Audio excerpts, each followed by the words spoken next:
Hi, my name is Tyler Harris, and I'm here with Kristen Spiridon, the principal clarinet player of the Savannah Philharmonic and the professor of clarinet at Georgia Southern University. We're here today to talk about sound development and how to create a beautiful tone like you have, Kristen. Well, thank you. I appreciate it. So, clarinet is one of those extraordinary instruments that we have this uncanny ability to have such a wide range versus other woodwind instruments. So there's a couple things that we actually need to keep in mind when we're developing our sound and developing our control. The first one is realizing that the clarinet can go very, very loud and very, very soft. And you must wonder, well, how do I get that to be something that is very natural? And the first thing I tell my students are long tones are so important for that development, not only to control that, but also for their air production and their ability to utilize dynamics in their music. So it could be as simple as something like this.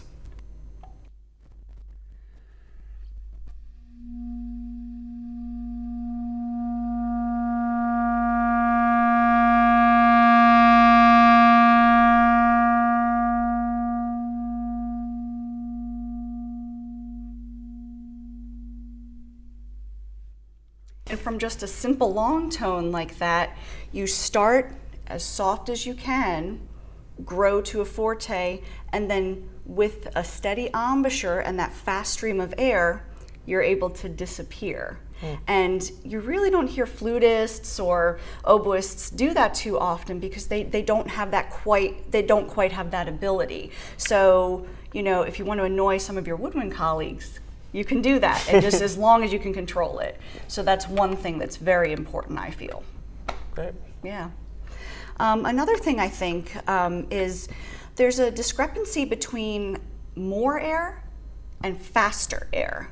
And what I'll try to tell my students is when you play the clarinet, you want to make sure that the stream is fast from when it enters the mouthpiece and leaves the bell. So imagine, I always tell my students, imagine you have a birthday cake by your feet and there's about 20 candles on there. And is a slow rate of air going to blow out those candles? Probably not. No, probably not. Maybe you'll get one if you're lucky.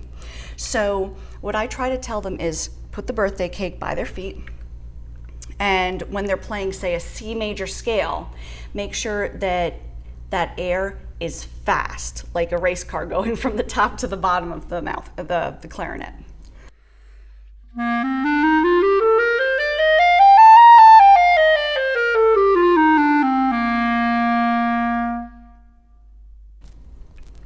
And then from there, you develop that core of the sound, which is resonant and helps us project as clarinetists.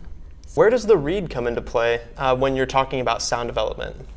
Well, that's always a very difficult thing because reeds are never our friends. But what's important is, yes, you get a box of 10 reeds, and you're going to maybe have 3 of them that are really good, 3 of them that are okay, and a couple of them that are just duds. So you always want to make sure to pick your reeds to suit your mouthpiece very well. If you have more of a closer facing, you want a little bit of a harder reed, and the opposite is going to be for a more open facing. And as far as reeds, you shouldn't just take them out of the box and start playing them.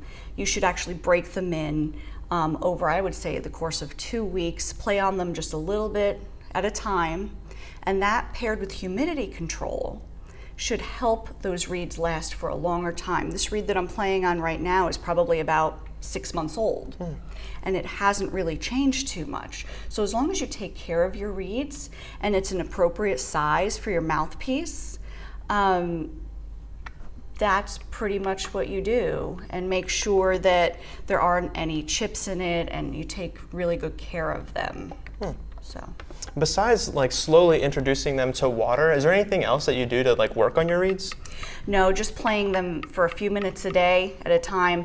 Some people will take a reed knife and make adjustments, and some people live by that.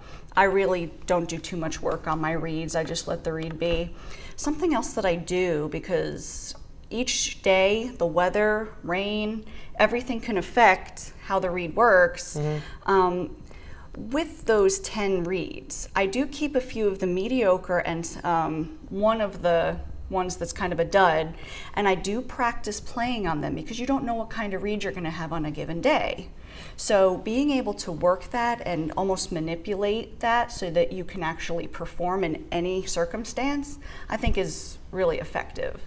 So, Kristen, what is your current setup right now?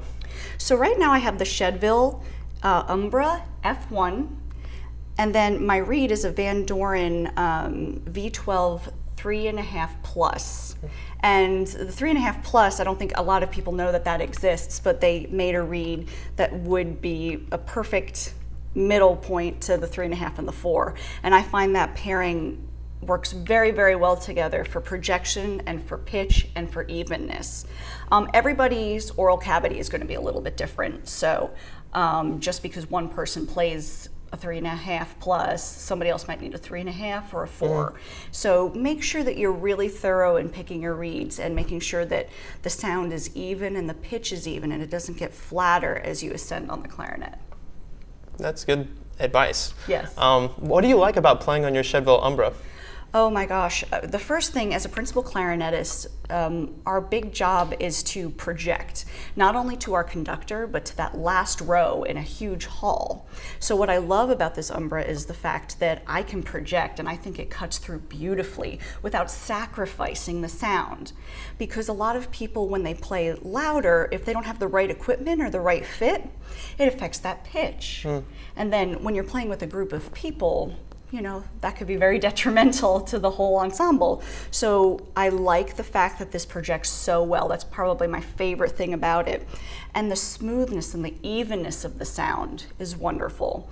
And the fact that I'm so easily able to do that range of dynamics, it's easy with this. So a clarinetist's life is never easy. So anything to make our job a little bit easier, I think is a win. Oh yeah. So. I really love your sound, and I'd love some feedback. Would you mind listening to me play and see if you have any advice to help me get a better sound? Of course. I think the first thing we need to do is just play a simple scale that would help me see what your range is like. So why don't we try a 3-octave scale? Why don't we try F major? And let's slur it first. Okay.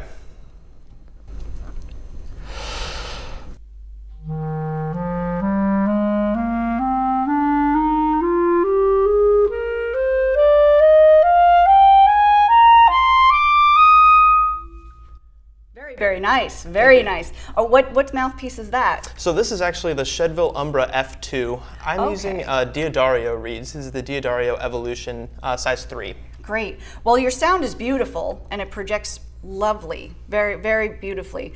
As you go into the 3rd octave, you want to do some, have you ever heard of voicing? Yeah, I have. Voicing is very important, and I like to categorize it in 3 different ways. A fast air, open throat, and then raising the tongue just a bit. So can we try to keep those 3 elements in mind and try that F major scale again? Yeah, sure.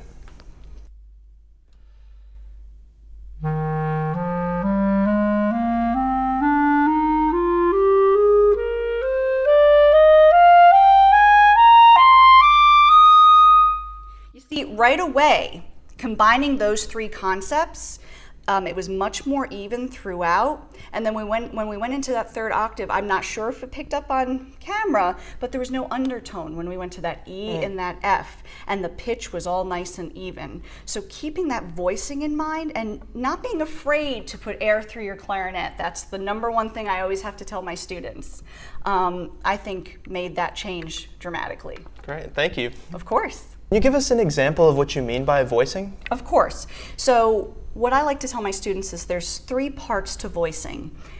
Using fast air, having an open throat, and then raising the tongue, especially as you ascend. So if you combine all 3 of those concepts, you're going to get that fluidity of sound on the clarinet, and you're not going to get undertones, and you're not going to constrict the air that you're putting through the clarinet.